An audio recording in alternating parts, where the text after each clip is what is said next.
Salam sejahtera, terima kasih karena bersama dengan saya di Nazilin Unity Channel. Direct to the point berita pada hari ini. Seorang anak bekas Perdana Menteri ditahan kerana berkait dengan dada. Wow, ini paling panas sekali saudara-saudara sekalian. Yang paling kita terkejut ialah siapa benar bekas Perdana Menteri itu dan siapa anaknya. Dan kenapa pula. Apa case-nya pula tentang dadah ini? Oke, kalau nak cerita tentang bekas Perdana Menteri, tentunya bukan Anwar Ibrahim. Sebab Anwar Ibrahim bukan bekas Perdana Menteri. Yang bekas Perdana Menteri ini ialah seperti Ismail Sabri Yaakob, Muhyiddin, Mahathir, Najib Tun Razak yang masih hidup. Itulah Perdana Menteri yang masih hidup sehingga kini, termasuk Tun Mahathir. Paling tua Perdana Menteri Malaysia, ya, bekas Perdana Menteri yang masih hidup ialah Mahathir. Lepas tu Allahyarham Tun Abdullah telah pun meninggal dunia. Dan yang masih hidup sekarang ini adalah Najib, walaupun Najib sudah masuk penjara. Yang terkini ialah Muhyiddin, dan selepas itu Ismail Sabri Yaakob, dan selepas Ismail Sabri Yaakob adalah Anwar Ibrahim. Yang pastinya bukan anak Anwar Ibrahim. Sebab Anwar Ibrahim belum lagi bekas Perdana Menteri. Jadi sekarang ini, siapakah anak bekas Perdana Menteri yang ditahan berkait dengan dadah ini? Wah, oke. Ikuti terus ulasan ini sebab saya akan kongsi dengan Anda semua pendedahan paling panas, yang paling panas di muka bumi hari ini. Saudara-saudara sekalian, sebelum kita teruskan ulasan yang hebat ini, jangan lupa tinggalkan komen Anda dengan tekan butang subscribe dan tekan tanda kuning, tekan komen Anda dengan komen kami benci penjenayah. Sebelum itu saya kongsi dulu dengan Anda semua, ini terapi imun Transfer Factor for Life. Terapi imun yang meningkatkan daya imun badan kita sehingga 400%. Secara umum dan ringkasnya, apabila imun badan kita lemah, apabila imun badan kita bodoh, apabila imun badan kita tidak seimbang, maka kita kena penyakit, imun badan kita menyerang diri kita sendiri. Tetapi terapi imun ini mengajar, mendidik, dan menyeimbangkan imun badan kita dalam tubuh badan kita sehingga ia dapat mengenal mana satu lawan, mana satu kawan dalam tubuh badan kita. Apabila imun badan kita jadi kuat, seimbang, dan juga bijaksana, ia akan menghapuskan semua akar penyakit yang ada dalam tubuh badan kita. Dapatkan produk ini melalui nomor telepon saya yang tertera, dan produk ini lulus KKM, diperakui oleh dokter-dokter di seluruh dunia, dan juga halal. Mungkin ini jalan penyelesaian yang Tuhan tunjuk kepada Anda semua dalam doa Anda. Saudara-saudara sekalian, hari ini kita digemparkan dengan penahanan seorang anak bekas Perdana Menteri. Siapakah bekas Perdana Menteri tersebut? Ini yang paling menarik sekali untuk kita ketahui. Di mana dan siapa bekas Perdana Menteri ini? Polis telah menahan anak kepada seorang bekas Perdana Menteri atas kesalahan berkaitan dada. Ketua Polis Selangor, Shazeli Kahar, ketika dihubungi Malaysia kini mengesahkan perkara itu namun enggan mengulas lanjut. Kata beliau, ya saya sahkan penahanan katanya kepada Malaysia kini. Difahamkan, tangkapan berkenan dilakukan semalam. Setakat ini pihak media masih menunggu kenyataan rasmi dan Malaysia kini tidak menyiarkan nama individu terbabit sehingga pengesahan lanjut dibuat. Wow, saudara-saudara sekalian, sebelum kita teruskan kepada ulasan yang seterusnya, jom kita lihat dulu daripada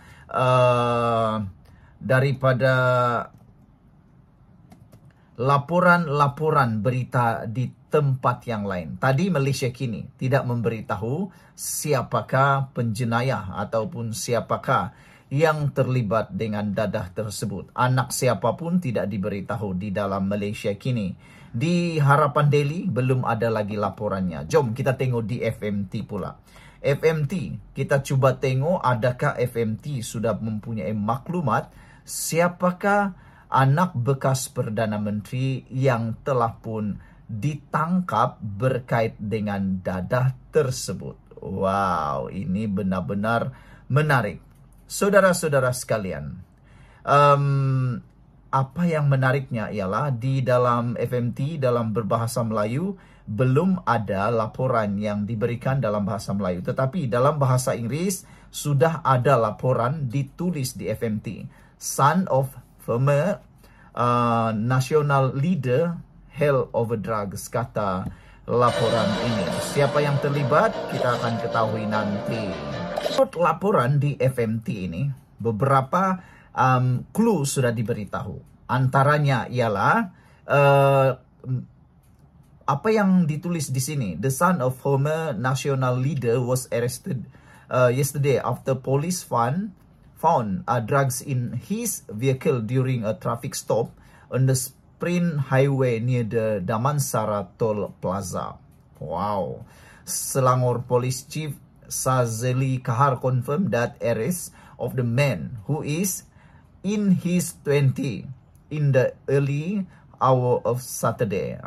Jadi saudara-saudara sekalian, beberapa maklumat ini ataupun beberapa maklumat yang paling penting ialah clue siapa anak bekas Perdana Menteri itu. Yang pertama, dia ditahan dalam sekatan jalan raya di Sprint Highway berhampiran dengan Damansara Toll Plaza. Selain daripada itu, maklumat yang kita terima juga, dia adalah seorang lelaki berusia 20-an. Nah, siapa bekas Perdana Menteri yang mempunyai anak 20-an? Teng dedeng, itu clue dia, saudara-saudara sekalian. Dan lebih menarik lagi ialah dia dikatakan dilaporkan memandu dengan kelajuan tinggi dan telah pun mendapat perhatian. Dan apabila diperiksa, mereka menemui kuantiti sedikit, dalam kuantiti yang sedikit, heroin dan beberapa benda yang dikategorikan sebagai drug atau dadah. Jadi saudara-saudara sekalian, siapa bekas Perdana Menteri ini dan anak siapa, paling menarik sekali kita nak tahu ialah siapakah lelaki yang pastinya telah diberitahu bahwa ia adalah seorang lelaki. Paling menarik sekali ialah dia adalah seorang lelaki dan juga ditahan dalam sekatan dan berusia 20-an. Saya tak tahulah sebenarnya siapa nama dia. Tapi pasti kamu semua tahu siapa orang itu, siapa bekas Perdana Menteri itu yang mempunyai anak 20-an. Seingat saya lah kan ada beberapa Perdana Menteri ini yang anak-anaknya dah tua pun, tiada yang 20-an. Saya rasa Tun Mahathir tiada anak yang 20-an. Anwar Ibrahim bukan bekas Perdana Menteri. Jadi siapa anak yang ada umur 20-an? Sekian dulu untuk kali ini. Jangan lupa tinggalkan komen Anda. Bye-bye.